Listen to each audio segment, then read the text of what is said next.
Welcome back to the Reier on YouTube channel. Travis Reier back with you alongside my co-host Brent Beaird. It is a Thursday night. We are live on Reier on YouTube. We appreciate each and every one of you checking in with us. It is a big football night, Brent Beaird.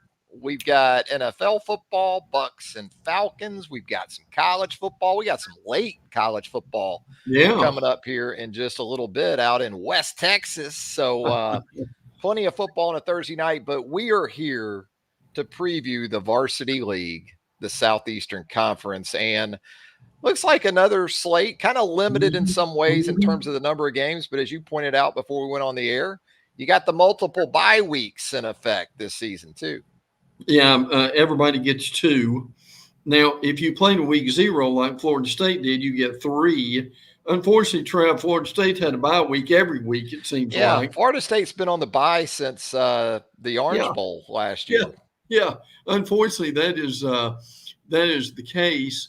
But look, with the playoffs in the extended season, I think that's a good thing that everybody has some extra time. You and I have, as long as we've done this, we've seen many a game where if a team had a bye week later in the year, it would have made a real difference in their season.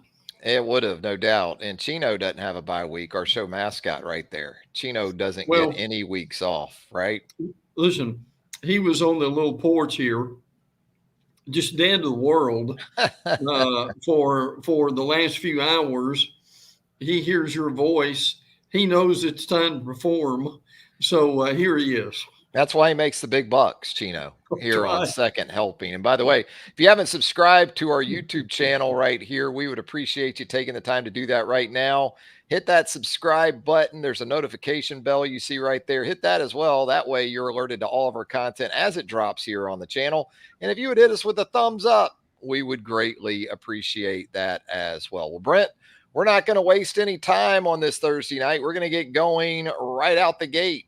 Noon Eastern on ABC, the only top 25 matchup in the Southeastern Conference this week. Missouri travels to number 24 Texas A&M. A&M a 2.5-point home favorite. From that perspective, Brent, this game feels a little bit like Texas A&M Notre Dame in the opener in College Station. Yeah, the reality is A&M, to their credit, has really improved since then, haven't they, Travis? Yes, they have. That's the good thing. We have mentioned this a little bit, where the Texas A&M defensive line really had their way with Arkansas, forced Talon Green into some bad turnovers.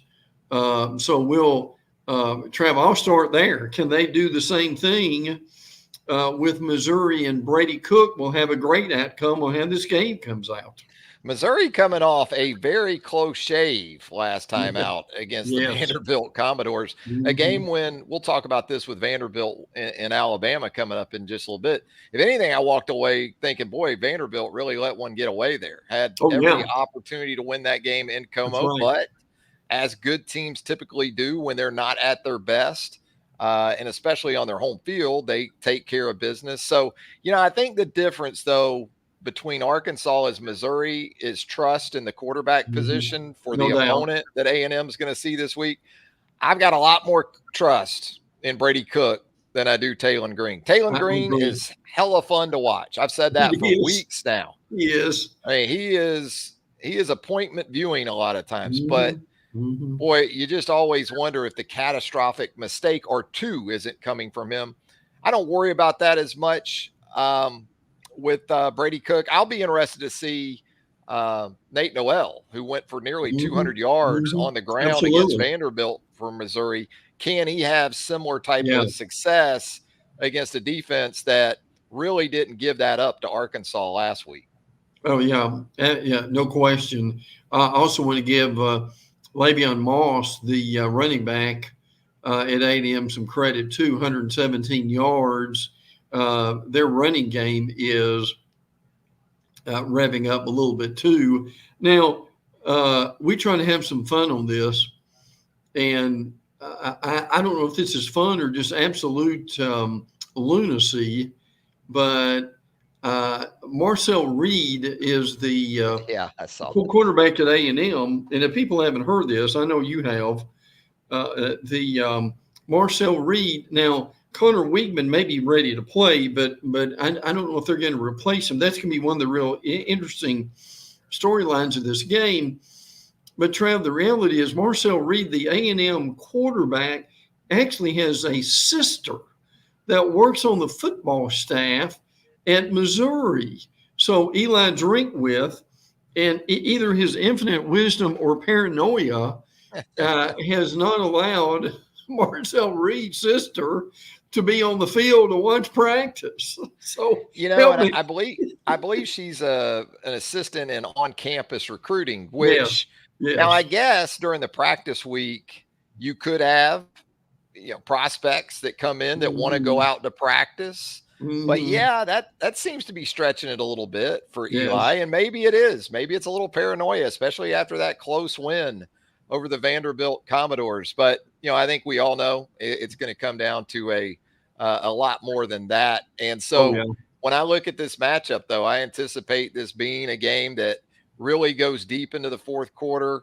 Can A&M, kind of extend that success from Arkansas and beat a top 10 team in year one under Mike Elko? Had that opportunity in the opener. Here it is, similar to me in terms of matchup with Missouri this time around, but there is a difference at the quarterback position. I'd be surprised if Marcel Reed really wasn't the guy moving forward. My biggest concern with Marcel Reed, kind of like Michael Hawkins Jr. of Oklahoma too, is that these aren't the biggest guys in the world. Right. And they put it on the line. You saw it with Michael Hawkins against Auburn again last week. This guy just throws his body all around. It's a long football season. I mean, I have concerns for guys like Jalen Milroe from that standpoint. He's 6'3", 220 pounds. Absolutely. Some of these guys aren't the biggest guys. So, I think, though, ultimately Noel on the ground for Missouri, Moss in the running game for A&M, I think that'll probably go a long way in telling the tale. But I like the veteran quarterback on the road in this situation too, and Brady Cook. Yeah, and I'll put my addendum to this for my last comment. Trav, is this the kind of game that a Luther Burden really steps up and could be the difference in making some key first downs in the fourth quarter? Now Burden has, I don't know if he's been bored or what it is. Now, it's not saying that he is not talented and hadn't had a good year, but I think they wanted a little more consistency out of a guy like that. And I'm just wondering if Missouri's offensive coordinator and Kirby Moore will be looking for him repeatedly in the fourth quarter. Yeah, and the luxury for Missouri is that you got another guy in Theo Weeks. And somewhere else where Luther Burden can impact games is in the return game. No question. Keep that in mind, too, for this game when you're thinking about close games and things that could decide it ultimately down the stretch. Let's keep it within the Southeastern Conference, of course, but let's move into that 3:30 Eastern window, Brent. Ole Miss in rebound mode following the bitterly disappointing home defeat at the hands of the Kentucky Wildcats. Got to go to Cola to take on a South Carolina team that in some ways, and I'm thinking more about the defensive front, the line of scrimmage on defense, is set up similar to Kentucky in that it may be able to slow down the Rebels just enough. And you've got to wonder how much. It's early in the season. You should have plenty in the tank still. But Ole Miss used a lot last Saturday in that loss to Kentucky.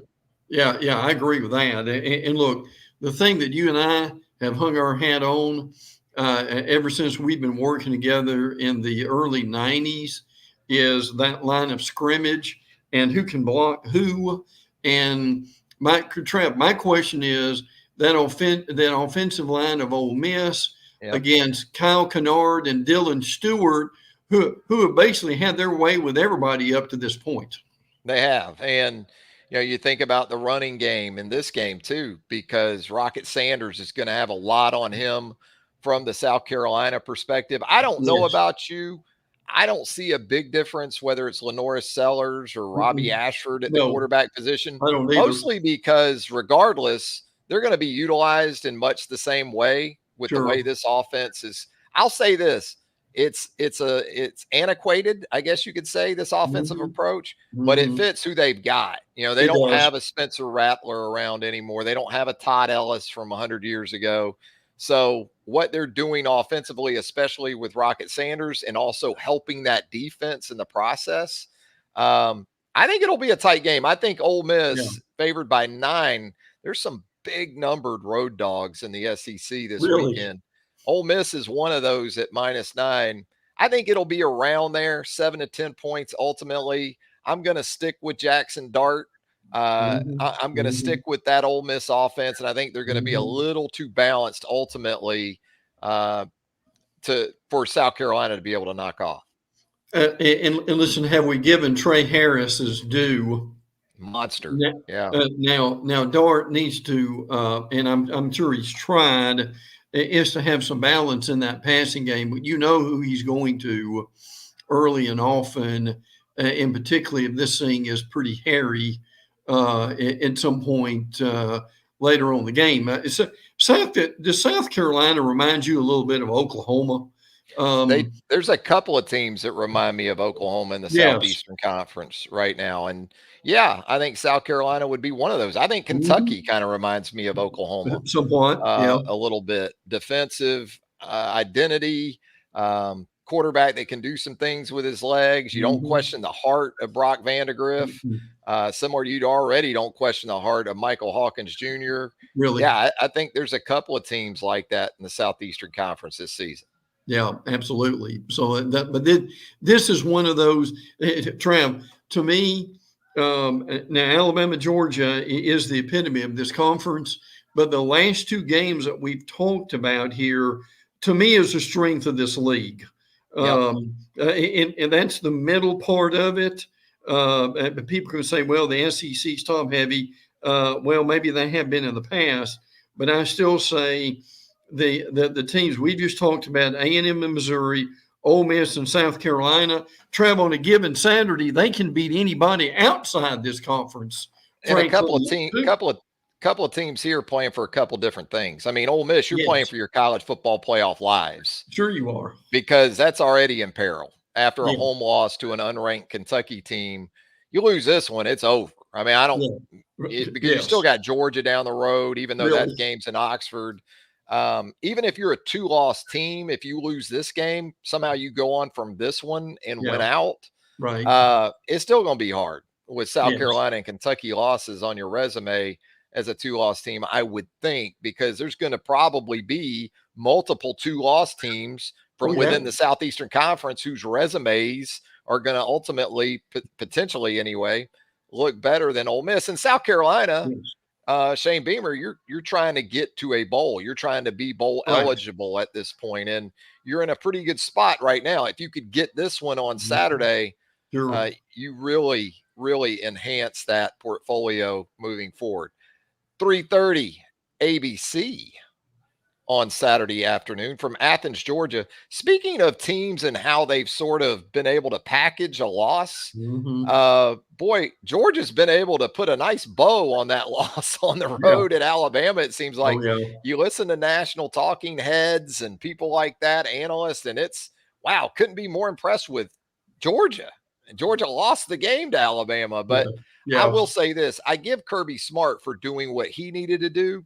I think the approach he took, the positivity and the pride that he spoke of when talking about his team and that incredible comeback in the second half in Tuscaloosa, that's masterful to me, because he understands everything is still very much in front of his team. It just needs to get into the college football playoff. And so in some ways, it kind of reminded me of Tim Tebow in 2009 after the Gators lost to Ole Miss at home. And, you know, the infamous or famous Tebow speech, depending on how you viewed it, I guess.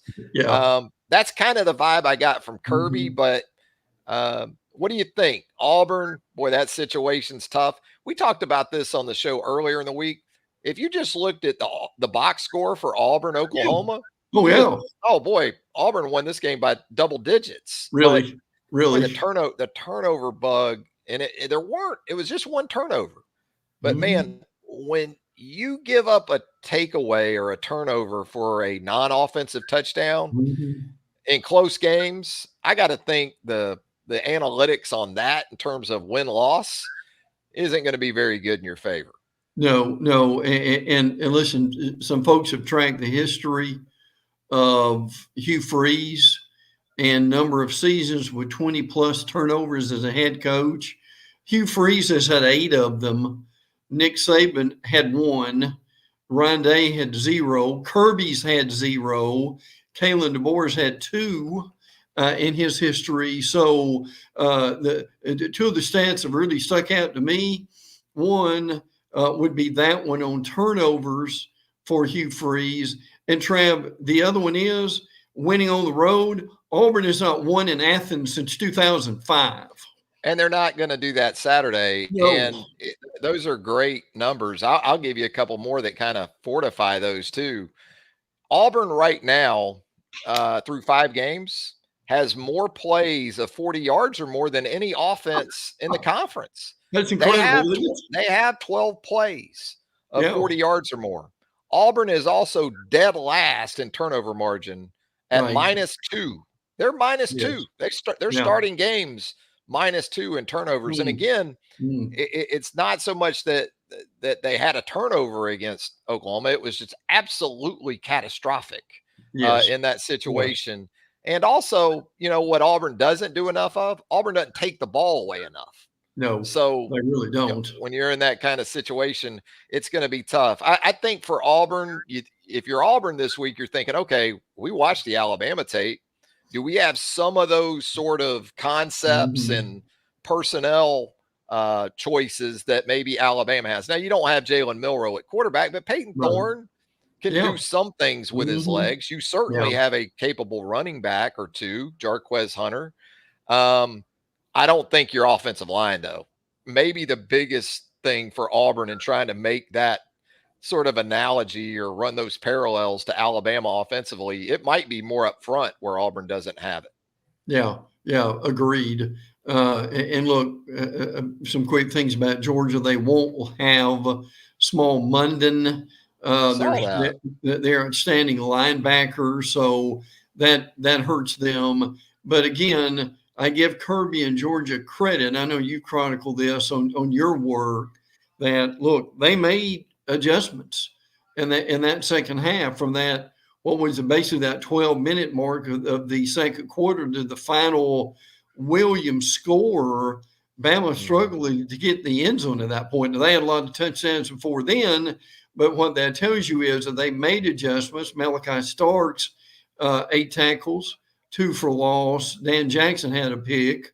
And Carson Beck, to his credit, kind of got things together too. But to kind of balance that out, the stat that we talked about earlier in the week that I'll mention briefly, again, Trav, Georgia in the last 3 games, Tennessee Tech, Kentucky, and Alabama, has missed 40 tackles. That is very un-Kirby-like with that. So would you say they had a little practice in tackling this week? Well, I think Ryan Williams just on his touchdown, the winning touchdown, forced about 3 tackles just on that one, and certainly Jalen Milroe was very difficult to tackle. Rhythmless one here viewing live, and we appreciate you checking in via the show chat. Rhythmless, I can speak to that. Rhythmless. He says, or she says, Auburn is going to have a bad day against Georgia. I feel like Georgia will lose another one this season, but it won't be this Saturday. Yeah. I don't see it being this Saturday either for the Georgia Bulldogs. So let's keep it moving, Brent. A little bit later, you've got at 4:15 Eastern time on the SEC Network, Alabama in Nashville to take on the Vanderbilt Commodores. Vandy coming off a bye week. Alabama, of course, coming off the big win over the Georgia Bulldogs in Tuscaloosa. I'm going to do this matchup this way. I'm going to give 3 predictions for this game, and then you kind of tell me where you think I'm going or if I'm right, wrong. Yeah. But my first prediction for Saturday in Nashville is that Alabama will not rush for 496 yards and 6 touchdowns in the game, because the last time Alabama went to Vanderbilt, remember that 2017? I do. 59-0 win. Yeah. Alabama ran for 496 and 6. Had 3 or 4 running backs. I mean, that was Damian Harris. That was Josh Jacobs. That was Najee Harris. Brian Robinson was a young back that got some run. You think about the running backs on some of those Alabama teams, but they combined for that massive total. So I don't think that's going to happen, but kind of the concern I have for Vanderbilt defensively in this game is that the last time out, as we talked about earlier, Nate Noel, the Missouri running back, gashed Vanderbilt throughout that game. And it wasn't anything fancy in watching it. It was zone runs, just give it to him. And Missouri's offensive line went to work against that Vanderbilt front seven. So you know what there's been in the wake of last Saturday night in Tuscaloosa, because it was such a quarterback-centric game with Jalen Milroe. I've heard from some Alabama fans, they're not happy. They want more touches for Justice Haynes. And also, to me, it shouldn't matter. If you run for nearly 180 like Alabama did against that Georgia defense, I don't care who's running it. Absolutely not. As long as you run for 180. Yeah. But, there's some Alabama fans, they want more Justice Haynes. They want more Jam Miller. So I think you're going to get that this week after seeing what Nate Noel did to this Vanderbilt defense the last time out. Yeah, and look, it's a long season, and I think they'll be able to do that too. And the stat, back up what you were saying, the stat that really stuck out to me with this offensive line did not allow a sack against Georgia. I mean, that tells you so much that they have. I'm not saying they've solved everything. I'm just saying they've been able to get the pieces of the puzzle in the right place, and they have played well. Look, you and I have talked about this for years, and we've labeled this a character game. And what we mean by that is you have a big win, you're number one, everybody is telling you how great they are.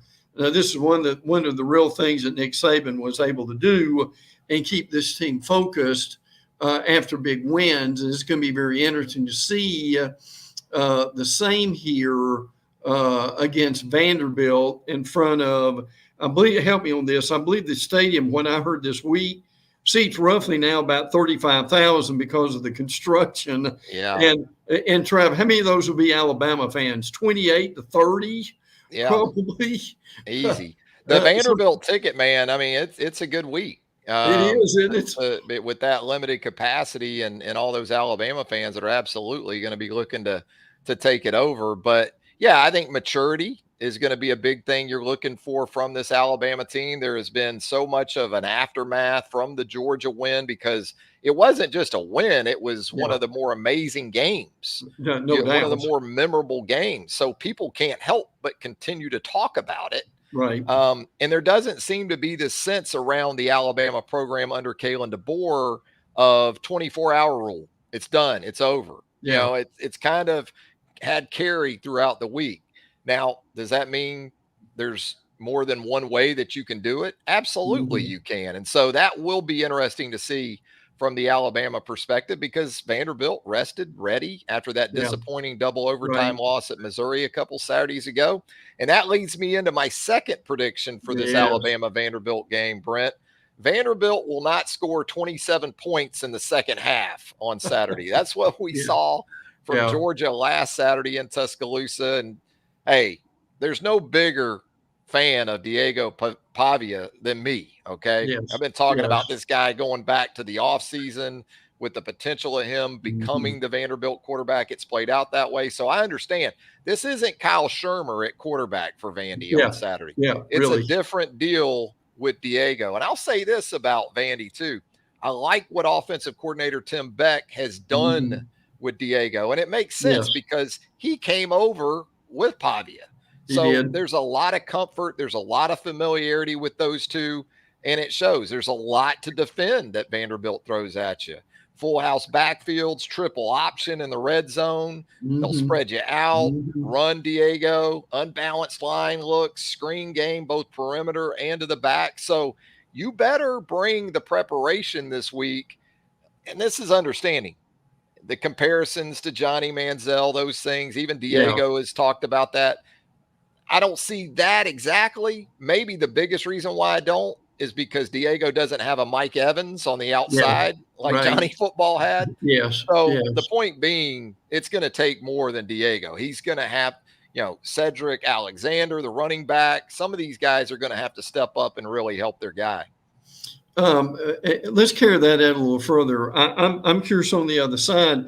What does Womack do, Trav, to limit Diego? I mean, look, this guy's going to get his yards. I'm not saying he'll get 100 yards rushing.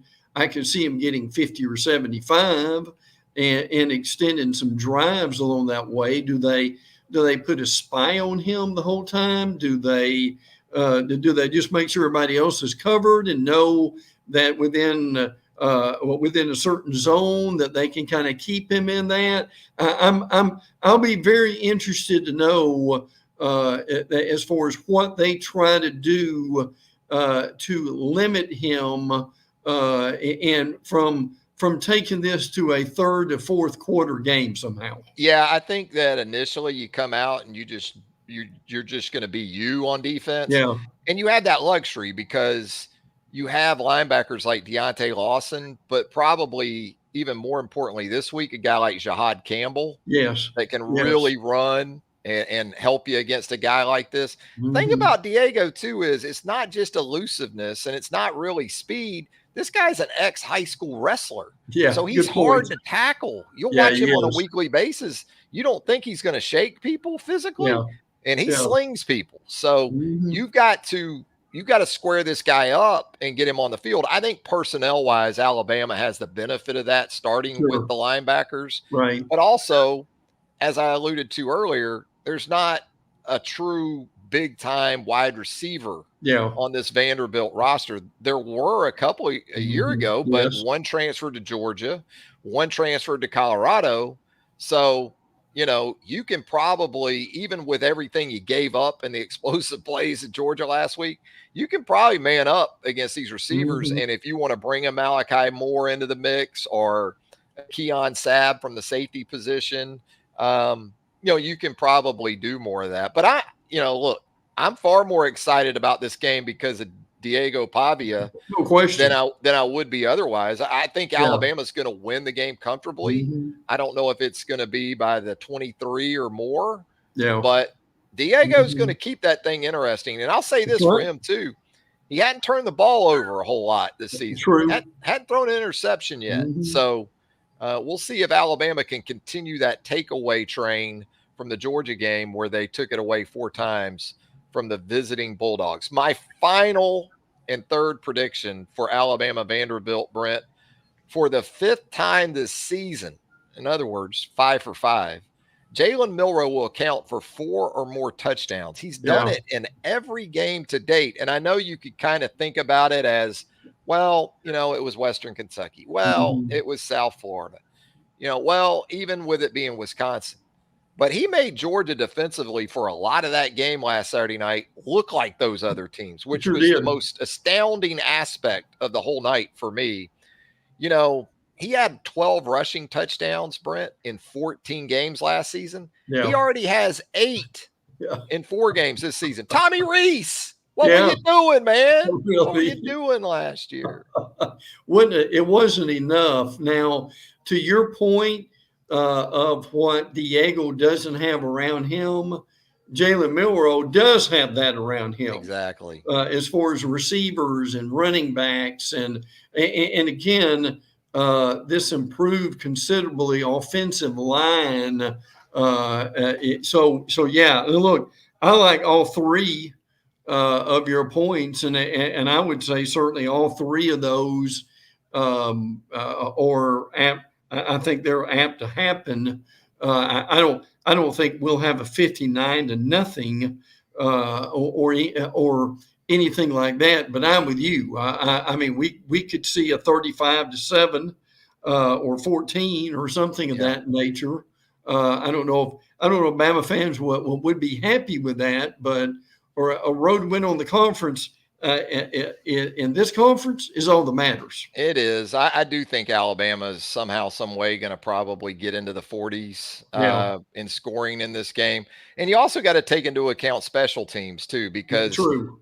Missouri hurt Vandy with the punt return game a couple of Saturdays ago. Right. It's interesting for Alabama because there's been Cole Adams back there. We've seen Ryan Williams, the prodigy back there, return some punts as well. So, that's another area where he can be a big factor in this game as well if he's the choice back there. But, Vanderbilt's kicker, Brock Taylor, he got off to a really good start this season. He missed a 50-yarder with about 3 minutes to go in regulation at Missouri that would have given Vanderbilt the lead there. Right. And then he missed the one to extend it in the second overtime from 31 yards out. So you wonder about the psyche, although, again, I'm not guessing it's going to come down to the kickers on Saturday in Nashville. Hey, let's get into primetime. As number 4 Tennessee travels to Fayetteville to take on the Arkansas Razorbacks. Tennessee, kind of like Oklahoma, 13.5-point favorite, has a little bit of that feel to it too. Going on the road, kind of a weird trip whenever you go to Fayetteville, especially when you don't do it on an every other year basis. Right. It hasn't been a place that's been exceptionally kind to Tennessee, I don't think, throughout the years either. No, I agree with that. Couple of things for Tennessee: 78-3 in the first quarter. You talking about getting off to a good start. Tennessee and Ohio State, the only teams in Division I, are in the top 5 in scoring offense and scoring defense. So, and this Tennessee defense is for real, and people need to see that. There are two things here for me with Arkansas. One is, and we talked about Auburn with this, Arkansas is among the 20 worst Division I teams in turnovers. They've already lost 9 on the season. And Trey, my question to you, and we kind of touched on this from time to time. If as maddening as he is, if Taylon Green actually, and I know that's kind of makes him as exciting as he is, but if he played a little bit more with it himself and didn't create some of these turnovers, how good could he be in a game like this? Well, and that's why I think this, unfortunately, is a tipping point game probably for Arkansas. It could very well could be. Yes. Against this Tennessee defense, I could see Taylon Green turning it over 3 or 4 times. Right. And extra possessions of any kind aren't good against Tennessee because offensively they don't really need them. But then you start giving them those with the potential of them also setting Tennessee up in favorable scoring position. I don't like this game for Arkansas. I'm scared for Arkansas. I think more so than Oklahoma, this could be the kind of statement outcome where it's 42-17, something like that, where Tennessee goes in there and just takes the Hogs apart. So that's where it all goes back to for me. Taylon Green. He scares the hell out of me. And I mean, going back to that Oklahoma State game, I watched every play of that game and no skin in it, just observing the game. And you as a just an observer, you still find yourself yelling at the television watching Taylon Green play quarterback. Yeah, really. And, there's been years where against Tennessee, you can kind of be that guy and it not come back to hurt you or harm you. But I think with this Tennessee defense, this isn't the year for it. And maybe I'm wrong. Maybe he plays out of his mind and steers clear of, the turnovers and, they get enough balance because they didn't get enough out of their run game last week. Absolutely not. Against Texas A&M. And I don't have much reason to think that's going to be that much different against this Tennessee front seven on Saturday night. So I'm not telling you what to do with your money. I'm just saying Tennessee big Saturday night. Yeah, I agree totally with that. Kind of the way I'm going with that one. Let's wrap it up on Saturday night. UCF, Gus Oh, Malzahn going to oh, Gainesville after taking a tap from Prime in Orlando last Saturday. Wow, big favorite UCF was against CU. And the Buffs went down there and hammered Gus and the Knights. So now it's on to Florida. You know, you didn't used to think of, well, we'll lose at home to Colorado, but we can get well on the road in yeah, Gainesville. yeah. But that's kind of where we're at. I think this is going to be a fun game in terms of it being competitive. I could see it going either way. KJ Jefferson, obviously, with his familiarity, he's played against Florida, I think, in the past. So I really don't know which way to go with this one, Brent. And, Florida should be regrouped, recovered, should have a little bit of confidence after thumping a bad Mississippi State team on the road last time out. Other than that, I don't really have a great feel for this one. No, I agree with that. By the way, our SEC friend KJ Jefferson, is a quarterback for UCF. Trev, I couldn't help but laugh at this. You appreciate it. He's listed, and I've got this in my notes, as 247. Oh yeah, Trev. What I was told today is he is a cheeseburger away from 265. Yeah, so, I think I heard Billy Napier this week kind of describe KJ as 261-ish or something like that. Yeah. Oh yeah. So, but look, my thing with this is Florida's tackle rate, third worst in the SEC, just ahead of Arkansas, Mississippi State. That's not a good. And the way UCF wants to run the ball, that is those two don't really meet. Too many penalties also for Florida. You do kind of wonder though. Gus has got a little bit of similarity to Mario Cristobal with him, that he can pull one out of the hat every now and then, and it goes the wrong way. But certainly, if you're the Gators, you can't rely on that. Look, Trav, here's the reality, and we both know Gator fans. They're a little calmer. They've had a week off, maybe a little bit of confidence. But Trav, you and I both know if UCF runs for 300, and that thing's akin to Miami and A&M, and that result, it won't take long for the temperature to go up again in Gainesville, will it? Yeah, I get the sense that even if the Gators lose this one Saturday night, the head coach is the interim. We talked about that in previous weeks. Agreed. Billy Napier, to this point of his tenure, has felt like an interim for the entirety of his tenure. It's felt like he's been an interim, even though he's been the permanent guy. So, no, I think that, with UCF and Gus, I mean, that's where it goes back to running the football. But I think Florida gets it done at home. I know Gus kind of burned his stinker.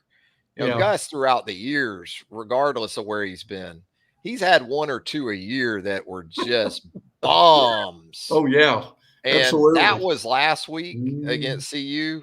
I think they'll match up better, probably, believe it or not, with Florida than they did Colorado. Oh, yeah. I don't know. Graham Mertz is kind of lost in everything. Is Graham Mertz, when he's been healthy, has played at a pretty damn high level. He really has. Now, Trey Wilson sounds like he's returned to practice, but the Florida wide receiver, we still don't know for sure if he's going to play Saturday night. No, I agree. That is still up in the air. But and look, I'm not projecting anything with them. But I mean, if they could win this game and say they could beat, obviously they probably right now will beat Florida State. I mean, that'd be a couple more wins. If they get into to one of these 50-50 things with Kentucky right now, I'd take Kentucky if they met. They could get near 6 wins. So, but I'm not going to get frisky and predict anything beyond this game for them right now, Trav. Yeah, that's tough to do with Florida right now. But Yeah, I mean, it's kind of what Gus does. He has a stinker or two a season, but then he'll Yes. beat somebody he's Yes. not supposed to beat. I mean, he beat Nick Saban, I think, 4 times Yeah. as Auburn head coach, and he still had so many stinkers. Even those wins couldn't keep Yeah. him at Yeah. Auburn much longer. So there you go. That is this weekend slate in the Southeastern Conference, a limited slate. Once again, we got the multiple bye weeks this year on the schedule. So it's going to be fun.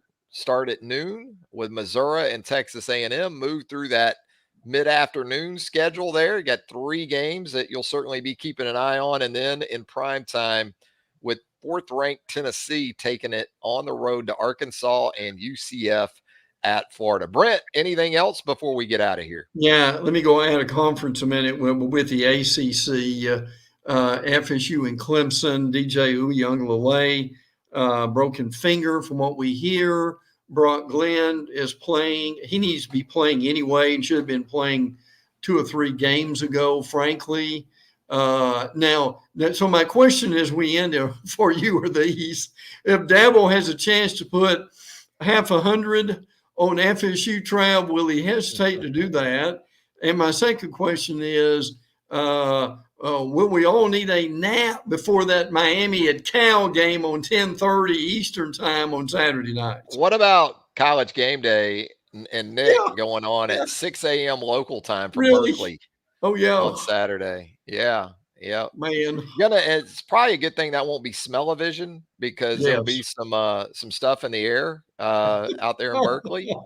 Yeah. But Yeah. or maybe it's a bad thing. But no, it's a crazy weekend when you've It got is. game day out at Berkeley. But I'll be up because Oh, yes. Miami's shown that they can wobble a little bit, You can. and that's a hell of a trip going out there. So we'll It see how it really goes. Hey, is.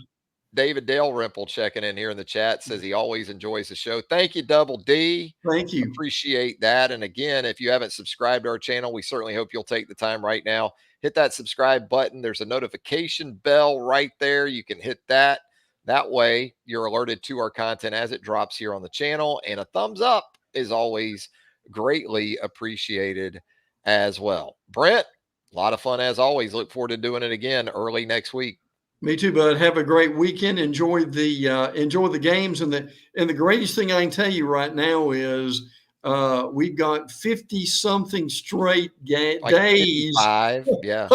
of college football, pro football, and some days we get both. Yeah, it's nuts, the stretch we're about to enter here, or we're entering. Tex Maxie, Tider, right? yeah, Tex Tider says later Chino. Tex Tider sending his regards Thank for you. the show mascot, the Yes. wonderfully talented Chino. So for Brent Beaird, Travis Reier, thanking you once again for joining us right here on Second Helping. And until next time, so long, everybody.